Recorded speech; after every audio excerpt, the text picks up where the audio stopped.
ચાલો વિદ્યાર્થી મિત્રો, આજે આપણે અર્થશાસ્ત્રમાં 6ઠ્ઠા નંબરનું ચેપ્ટર બજાર એમાં બીજા નંબરનો પ્રશ્ન ભણીશું. એ છે બજારનું વર્ગીકરણ સમજાવો. વર્ગીકરણ સ્થાન આધારે એટલે બજારના પ્રકારો સમજાવવાના છે. બજારના સ્થાન આધારિત પ્રકારો કયા છે અને જથ્થા આધારિત બજારો એટલે શું કે આપણને સ્થાન આધારે બજારના પ્રકારો અને જથ્થા આધારે બજારના પ્રકારો સમજાવવાના છે. જે પ્રશ્ન પરીક્ષામાં 5 માર્ક્સ માટે પૂછી શકાય છે. સ્વાધ્યાયમાં આ પ્રશ્ન આપેલો છે, પણ જો આ પ્રશ્નને 3 માર્ક માટે પૂછવો હોય તો આપણને ફક્ત સ્થાન આધારિત બજારના પ્રકાર સમજાવવાના પૂછી શકે છે. ઇવન આમાંથી 1 માર્કના પ્રશ્નો પણ અલગ અલગ પૂછી શકાય છે. પ્રમાણમાં બહુ જ સહેલો જવાબ છે. સરળ ઉદાહરણો દ્વારા એની સમજૂતી આપી છે. ચાલો આપણે આ જવાબ સમજીએ. જુદા જુદા અર્થશાસ્ત્રીઓએ બજારનું વર્ગીકરણ જુદી જુદી રીતે જુદા જુદા માપદંડોના આધારે કર્યું છે. કેટલાક અર્થશાસ્ત્રીઓ બજારનું વર્ગીકરણ હરીફાઈના આધારે કરે છે, પૂર્ણ હરીફાઈ કે અપૂર્ણ હરીફાઈ. કેટલાક અર્થશાસ્ત્રીઓ બજારનું વર્ગીકરણ જથ્થા એટલે કે કદના આધારે કરે છે, જથ્થાબંધ કે છૂટક બજાર. અને કેટલાક અર્થશાસ્ત્રીઓ બજારનું વર્ગીકરણ ભૌગોલિક વિસ્તારની દૃષ્ટિએ કરે છે, સ્થાનની દૃષ્ટિએ કરે છે. તો આપણે એવું જ વર્ગીકરણ આજે અહીં સમજવાના છે. બજારનું પહેલું વર્ગીકરણ આપ્યું છે સ્થાન આધારિત બજાર. સ્થાન આધારિત બજારના 4 પ્રકાર છે. 1. સ્થાનિક બજાર લોકલ માર્કેટ. 2. પ્રાદેશિક બજાર રિજિયોનલ માર્કેટ, જે એક રાજ્ય પૂરતું મર્યાદિત હોય છે. 3. રાષ્ટ્રીય બજાર, જે નેશનલ માર્કેટ છે, આખા દેશનું બજાર. અને નંબર 4 આંતરરાષ્ટ્રીય બજાર, જે ઇન્ટરનેશનલ માર્કેટ તરીકે ઓળખાય છે. ગ્લોબલ માર્કેટ પણ આપણે એને કહી શકીએ. તો ચાલો આપણે આના વિશે થોડી સમજૂતી મેળવીએ. સૌથી પહેલાં સ્થાનિક બજાર, અંગ્રેજીમાં કહેવાય છે લોકલ માર્કેટ એટલે શું? તો સ્થાન આધારિત જે બજારનું ભૌગોલિક વિસ્તારની રીતે વર્ગીકરણ કર્યું છે એમાં પહેલું એવું કહે છે કે સામાન્ય રીતે વસ્તુઓ અને સેવાઓનું જ્યાં ઉત્પાદન થતું હોય, વસ્તુઓ અને સેવાઓનું જ્યાં ઉત્પાદન થતું હોય ત્યાં જ વેચાણ કરી દેવાનું. એટલે કોઈ એક સ્થળે જે શહેરમાં કે જે ગામમાં વસ્તુ બને છે એ જ ગામમાં કે એ જ શહેરમાં વસ્તુ વેચી દેવાની. બરાબર? તો આને સ્થાનિક બજાર કહેવાય છે, લોકલ માર્કેટ તરીકે ઓળખવામાં આવે છે. ફરીથી એકવાર, સામાન્ય રીતે વસ્તુઓ કે સેવાઓનું જ્યાં ઉત્પાદન થતું હોય ત્યાં જ તેનું વેચાણ થતું હોય તો તેવા બજારને સ્થાનિક બજાર કહે છે. સ્થાનિક બજાર કોઈ ચોક્કસ ગામ કે શહેર પૂરતું સીમિત હોય છે, મર્યાદિત હોય છે. સ્થાનિક બજાર એ કોઈ ચોક્કસ ગામ, કોઈ એક ગામ પૂરતું કે કોઈ એક શહેર પૂરતું મર્યાદિત હોય છે, સીમિત હોય છે. દાખલા તરીકે ગામડાના વાળંદની સેવાઓ, ધોબીની સેવાઓ, દરજીની સેવાઓ. એટલે શું, ગામમાં ધોબી હોય તો આપણે એમની પાસે જ ગામના લોકો કપડાં ધોવડાવવા માટે, કપડાં ઇસ્ત્રી કરવા માટે આવતા હોય. આપણા ગામના દરજી પાસે જ કે આપણા શહેરના દરજી પાસે જ આપણે કપડાં સીવડાવવા માટે જતા હોઈએ છીએ. બરાબર? એવું તો બહુ ઓછું બને, કદાચ આપણા માનવામાં ન આવે કે આપણે કપડાં સીવડાવવા માટે કે કપડાં ફાટી ગયા હોય તો એને સાંધવા માટે કોઈ બીજા ગામમાં કે બીજા શહેરમાં કોઈ દરજી પાસે કપડાં સીવડાવવા માટે જતા હોય કે ભાઈ ઇસ્ત્રી કરવા માટે કપડાં આપવાના હોય તો આપણે આપણા નજીકના રહેઠાણની નજીકમાં જે ધોબી હોય એની પાસે આપણે કપડાં ધોવડાવીએ, ઇસ્ત્રી કરાવીએ. કોઈ બીજા ગામમાં કે બીજા શહેરમાં જતા હોય એવું સામાન્ય રીતે બનતું નથી. એવી જ રીતે વાળંદની સેવાઓ, તો આપણા ગામના જ વાળંદ પાસે આપણે વાળ કપાવવા માટે કે બ્યુટી પાર્લરમાં જતા હોઈએ છીએ. સ્પેશિયલ બીજા કોઈ ગામમાં કે બીજા શહેરમાં જતા હોય એવું ઓછું બને. એવી જ રીતે ધારો કે અમદાવાદ શહેરમાં AMTSની જે બસ વાહન વ્યવહારની સેવા છે, તો એનો લાભ અમદાવાદ શહેર પૂરતો જ મર્યાદિત છે. બરાબર. તો અમદાવાદ શહેરમાં જ એ બસ સેવાનો લાભ મળે છે. પછી બીજા શહેરોમાં પોતાની સિટી બસ વ્યવસ્થા હોય, એ લોકોએ પોતાના શહેરની બસમાં લાભ લેવાનો સેવાનો. તો આવી રીતે સ્થાનિક બજારનો મતલબ એક ગામ કે એક શહેર પૂરતું લિમિટેડ છે. બીજું છે પ્રાદેશિક બજાર. જ્યારે વસ્તુઓ કે સેવાઓનું ખરીદ વેચાણ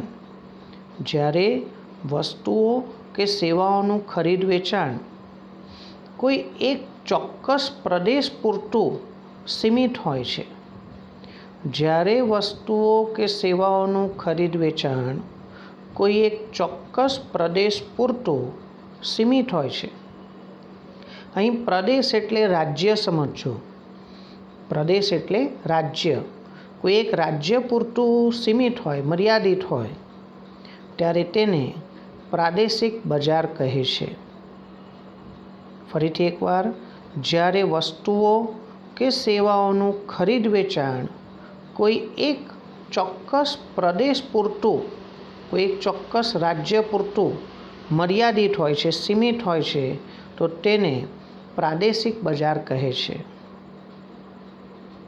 એક જ રાજ્યમાં આવેલા વિભિન્ન બજારોનો આવા પ્રાદેશિક બજારમાં સમાવેશ થતો હોય છે.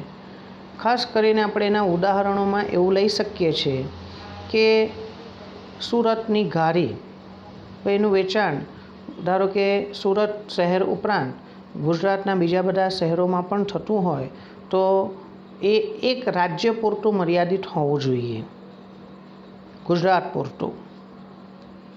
બીજું પ્રાદેશિક ભાષાના ચલચિત્રો, જેને આપણે ફિલ્મ કહીએ છીએ, મૂવીઝ કહીએ છીએ.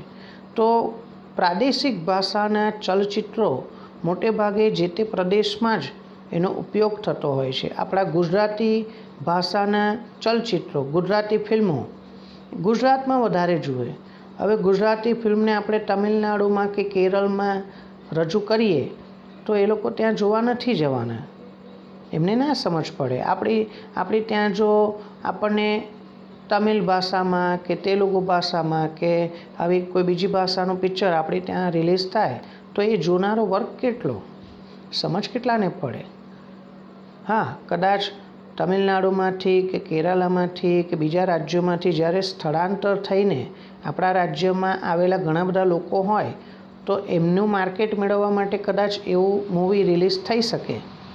આપણા ભારતમાંથી ઘણા બધા લોકો, ઘણા બધા ભારતીયો અમેરિકામાં, કેનેડામાં, ઇંગ્લેન્ડમાં, બીજા બધા દેશોમાં વસે છે.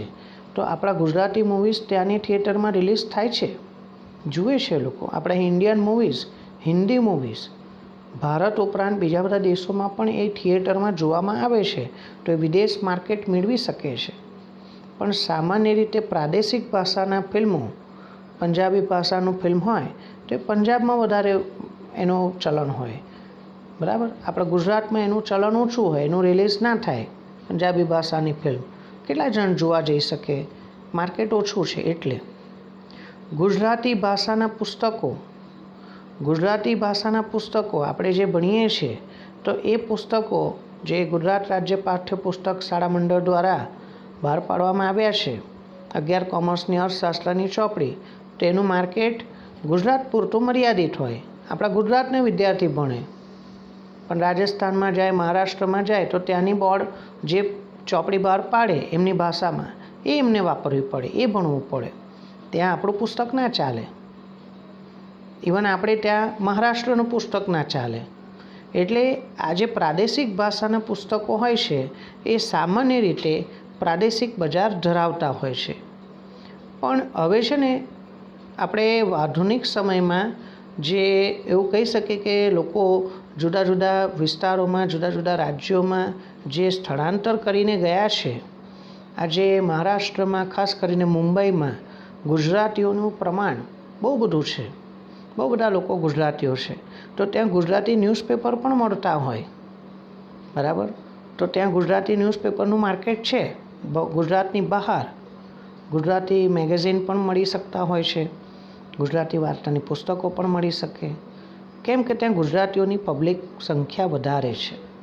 એટલે આને એમ જળની જેમ પકડી નથી રાખવાનું કે ભાઈ પ્રાદેશિક ભાષાનું પુસ્તક એટલે પ્રાદેશિક બજાર જ છે. એને નેશનલ માર્કેટ પણ મળી શકે છે, ઇન્ટરનેશનલ માર્કેટ પણ મળી શકે છે, બરાબર. આમ જળની જેમ પકડી નથી રાખવાનું કે આ એટલે આ જ. આધુનિક સમયમાં આવું ધ્યાનમાં રાખવાનું. એના પછી છે રાષ્ટ્રીય બજાર. રાષ્ટ્રીય બજાર એટલે શું? તો જ્યારે વસ્તુઓ કે સેવાઓ સમગ્ર રાષ્ટ્રમાં, આખા દેશમાં ખરીદ વેચાણ પામતી હોય તો તેવા બજારને રાષ્ટ્રીય બજાર કહે છે. જ્યારે વસ્તુઓ કે સેવાઓ સમગ્ર રાષ્ટ્રમાં ખરીદ વેચાણ પામતી હોય તો તેવા બજારને રાષ્ટ્રીય બજાર કહે છે. દાખલા તરીકે આપણા દેશમાં હિન્દી ભાષાની નવલકથાનું બજાર હોઈ શકે કે ભાઈ આપણા દેશમાં હિન્દી ભાષા એ તો તમામ રાજ્યોમાં ઉપયોગમાં લેવાય છે, આપણી રાષ્ટ્રભાષા છે. તો દરેક રાજ્યમાં એનો માર્કેટ મળી રહે છે, ખરીદનારા મળી રહે છે. કોઈ હિન્દી ન્યૂઝપેપર હોય તો એ ભારતના કોઈપણ નાગરિક કોઈપણ રાજ્યમાં એને વાંચી શકે છે. ગુજરાતી ન્યૂઝપેપર હોય તો ચલો ગુજરાત પૂરતું મર્યાદિત હોય, પણ હિન્દી તો બધાને આવડે ને, એટલે હિન્દી આવી રીતના. એવી રીતે ડેરી પ્રોડક્ટ હોય કે સાડીઓનું બજાર હોય કે ઇવન મોટરકાર હોય, મોટરસાઇકલ હોય, ટીવી હોય, રેફ્રિજરેટર હોય, પંખા હોય, આવી અનેક વસ્તુ ઘર વપરાશની જે હોમ એપ્લાયન્સીસમાં કહી શકીએ, ઇલેક્ટ્રોનિક વસ્તુઓ કહી શકીએ, એનું આખા દેશમાં માર્કેટ હોઈ શકે છે, આખા દેશમાં એનું વેચાણ થઈ શકતું હોય છે. તો એ રાષ્ટ્રીય બજાર ધરાવે છે એવું કહેવાય. આ રાષ્ટ્રીય બજાર આખા દેશના, આખા રાષ્ટ્રના વિવિધ રાજ્યોમાં વિસ્તરણ પામેલું હોય છે. આખા દેશમાં જુદા જુદા રાજ્યોમાં આ વસ્તુ વેચાતી હોય છે, બરાબર. તો આવી રીતે રાષ્ટ્રીય બજાર, ધારો કે આપણે એવું પણ કહી શકીએ ભાઈ LIC, રેલવે, ભારતીય રેલવે, તો રેલવેની સેવાઓ ભારતના તમામ રાજ્યોમાં મળતી હોઈ શકે છે, આખા દેશમાં એનો લાભ મળે. જીવન વીમા નિગમ, LICની બધી સ્કીમ, તો એમાં આખા ભારતના ગમે તે રાજ્યના નાગરિકો એ સેવાનો લાભ લઈ શકે છે. તો આખા રાષ્ટ્રીય કક્ષાએ, નેશનલ લેવલ પર આ બજાર આપણને મળી રહે છે. પછી છે આંતરરાષ્ટ્રીય બજાર. એને ગ્લોબલ માર્કેટ પણ કહેવાય, વૈશ્વિક બજાર, ગ્લોબલ માર્કેટ. આંતરરાષ્ટ્રીય બજારને વૈશ્વિક બજાર પણ કહેવામાં આવે છે. આ બજાર વિશ્વના વિવિધ દેશોના બજારો સુધીને વિસ્તરિત હોય છે. આ બજાર વિશ્વના વિવિધ દેશોના બજારો સુધી ફેલાયેલું હોય છે. કોઈ એક કંપનીની બનાવટો કોઈ એક દેશ પૂરતી મર્યાદિત નથી, એ દુનિયાના બીજા બધા દેશોમાં પણ વેચાતી જોવા મળે છે. આ બજારમાં થતા ખરીદ વેચાણને આપણે આયાત અને નિકાસ એવા શબ્દો દ્વારા ઓળખવામાં આવે છે.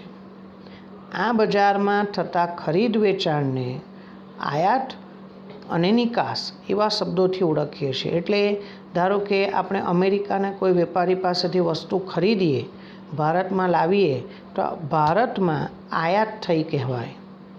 ભારતના લોકોએ, ભારતના વેપારીએ અમેરિકાથી આયાત કરી કહેવાય, એને અંગ્રેજીમાં ઇમ્પોર્ટ કહેવાય છે. પણ જો ભારતમાંથી કોઈ વસ્તુ અમેરિકામાં કે ઇંગ્લેન્ડમાં વેચવામાં આવે, મોકલવામાં આવે, તો એને નિકાસ કરી કહેવાય, એક્સપોર્ટ.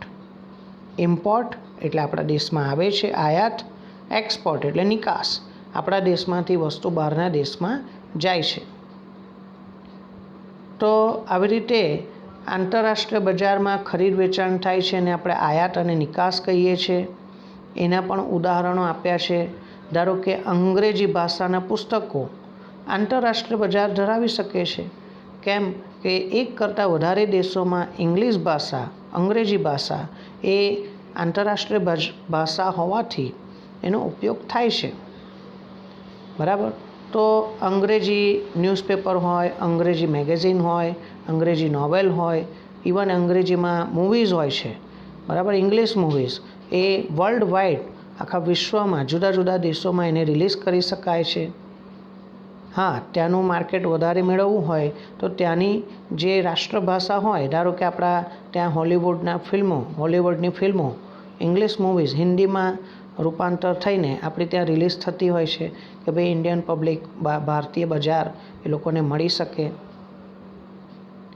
આંતરરાષ્ટ્રીય બજાર એવી જ રીતે મોટર કાર હોઈ શકે, મોબાઈલ ફોન હોઈ શકે. બરાબર. ઠંડા પીણા પેપ્સી, કોકાકોલા વગેરે. રેસ્ટોરન્ટમાં મેકડોનલ્ડની વાત કરીએ તો એ ભારતમાં પણ હોય, ભારતની બહાર બીજા બધા દેશોમાં પણ હોય છે. એટલે આવી રીતે કોઈ વસ્તુનું ખરીદ વેચાણ ભારતની બહાર બીજા બધા રાજ્યોમાં પણ બીજા બધા દેશોમાં પણ થતું હોય તો આંતરરાષ્ટ્રીય બજાર ધરાવે છે એવું કહેવાય. ફરીથી સ્થાન આધારિત બજારના 4 પ્રકાર આપણે ભણ્યા. એક સ્થાનિક બજાર, બીજું પ્રાદેશિક, ત્રીજું રાષ્ટ્રીય અને ચોથું આંતરરાષ્ટ્રીય. હવે બજારનું વર્ગીકરણ આપ્યું છે જથ્થા આધારિત, ક્વોન્ટિટી વાઇઝ. તો જથ્થા આધારિત બજારમાં મુખ્યત્વે 2 પ્રકારના બજારનો સમાવેશ થાય છે. એક જથ્થાબંધ બજાર, જેને આપણે અંગ્રેજીમાં હોલસેલ માર્કેટ કહીએ છીએ. એના નામ પરથી જ તમને ખ્યાલ આવવો જોઈએ કે જથ્થાબંધ બજાર એટલે જ્યાં મોટા જથ્થામાં વસ્તુઓની ખરીદી કરવામાં આવતી હોય, મોટા જથ્થામાં વસ્તુઓનું વેચાણ કરવામાં આવતું હોય. ઘણી વખત મોટા મોટા વેપારીઓ, જથ્થાબંધ વેપારીઓ શું કરે છે, જે કંપની હોય, જે ઉત્પાદક છે એની પાસેથી મોટા બલ્કમાં, મોટા જથ્થામાં વસ્તુ ખરીદી લે છે અને પછી નાના નાના વેપારીઓને નાના નાના જથ્થામાં, ઓછા ઓછા જથ્થામાં પણ વેચે છે. તો એ જથ્થાબંધ બજાર છે.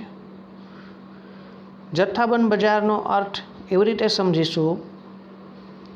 જથ્થાબંધ બજાર એક એવું બજાર છે જેમાં મોટા જથ્થામાં વસ્તુઓનું ખરીદ વેચાણ થતું હોય છે. જથ્થાબંધ બજાર એક એવું બજાર છે જેમાં મોટા જથ્થામાં વસ્તુઓનું ખરીદ વેચાણ થતું હોય છે. અહીં જથ્થાબંધ વેપારી શું કરે છે? તો જથ્થાબંધ વેપારી ઉત્પાદકો પાસેથી મોટા જથ્થામાં વસ્તુઓ ખરીદી લે છે અને પછી નાના નાના છૂટક વેપારીઓને નાના નાના જથ્થામાં છૂટકમાં માલ વેચે છે. દાખલા તરીકે જથ્થાબંધ અનાજના બજારમાં જથ્થાબંધ વેપારી, અનાજનો જે જથ્થાબંધ વેપારી હોય એ ખેડૂતો પાસેથી મોટા જથ્થામાં અનાજ ખરીદી લે છે અને પછી એ નાના નાના ખેડૂતોને નાના નાના વેપારીઓને નાના નાના જથ્થામાં વેચે છે. ઓકે. તો આ જથ્થાબંધ બજાર છે. અને છેલ્લો પ્રકાર છે છૂટક બજાર. છૂટક બજાર, રિટેલ માર્કેટ. હવે છૂટક બજાર શું હોય છે? તો છૂટક બજારમાં વસ્તુઓનું ખરીદ વેચાણ નાના પાયા પર થતું હોય છે. છૂટક બજારમાં વસ્તુઓનું ખરીદ વેચાણ નાના પાયા પર થતું હોય છે, નાના જથ્થામાં થતું હોય છે. છૂટક વેપારીઓ શું કરે છે? જે જથ્થાબંધ વેપારીઓ છે એમની પાસેથી નાના નાના જથ્થામાં વસ્તુ ખરીદે છે. છૂટક બજારના વેપારીઓ જથ્થાબંધ બજારમાંથી વસ્તુઓની મોટા જથ્થામાં તો ખરીદી કરે છે, પણ ગ્રાહકોને નાના નાના જથ્થામાં છૂટક રીતે વેચે છે. નાના નાના જથ્થામાં છૂટક રીતે ગ્રાહક વર્ગને વેચે છે. છૂટક બજારના વેપારીઓ વસ્તુઓનું પુનઃ વેચાણ કરે છે, રીસેલ કરે છે. એકવાર એ જથ્થાબંધ વેપારી પાસેથી લઈ આવે છે, અને પછી એ જ વસ્તુ આપણાને વેચે છે. રીસેલિંગ થયું કે પુનઃ વેચાણ, એકની એક વસ્તુનું બીજી વખતનું વેચાણ. પહેલાં ઉત્પાદકો પાસેથી જથ્થાબંધ વેપારી પાસે આવે, જથ્થાબંધ વેપારી પાસેથી છૂટક વેપારીઓ ખરીદે છે અને છૂટક વેપારી એ વસ્તુ ફરીથી ગ્રાહકોને વેચે છે. દાખલા તરીકે કરિયાણાનું બજાર હોય, શાકભાજીનું બજાર હોય, આપણે આપણી રોજબરોજની જે જીવન જરૂરિયાતની વસ્તુઓ લાવીએ છીએ મોટાભાગે એ છૂટક બજારમાંથી મેળવતા હોય છે. ફળ ફળાદી લાવવાના હોય, આપણે વિદ્યાર્થીઓ છો તો તમે વિદ્યાર્થી તરીકે સ્ટેશનરી લાવવાની હોય, બોલપેન લાવવાની છે કે પેન્સિલ લાવવાની છે તો એક એક બબે નંગ તમે સ્ટેશનરીની દુકાનમાંથી એક પેન લઈ આવો, 2 પેન લઈ આવો, છૂટક લાવો છો. હા, કોઈ વેપારી એવું કે ના અમે એક એક બબે પેન્સિલ પેન નથી આપતા, સામટે ડઝનના પ્રમાણમાં અથવા તો તમારે 10 કે 20 પેકેટ હોય એ જ લેવી પડશે, તો એ જથ્થાબંધ વેપારી છે. પણ છૂટક વેપારી તો આપણને એક એક નંગ પણ આપે. જે અનાજ કરિયાણાના છૂટક વેપારી છે તો એ છૂટક માલ પણ આપણને આપે, 200 ગ્રામ, 250 ગ્રામ, 500 ગ્રામ. પણ જે જથ્થાબંધ વેપારી છે તો એ 5 કિલો, 10 કિલો, 20 કિલો એવા ક્વોન્ટિટીમાં તમને આપે, છૂટક ના આપે, 100-200 ગ્રામ, 250 ગ્રામ ના આપે. તો આવી રીતે છૂટક અને જથ્થાબંધ બજારનો અર્થ આપણે સમજી શકીએ. પ્રમાણમાં ઘણો સહેલો જવાબ છે. ઓવરઓલ 5 માર્ક માટે આપણે બરાબર તૈયાર કરી દઈશું. બીજો પ્રશ્ન next time. Okay, good day.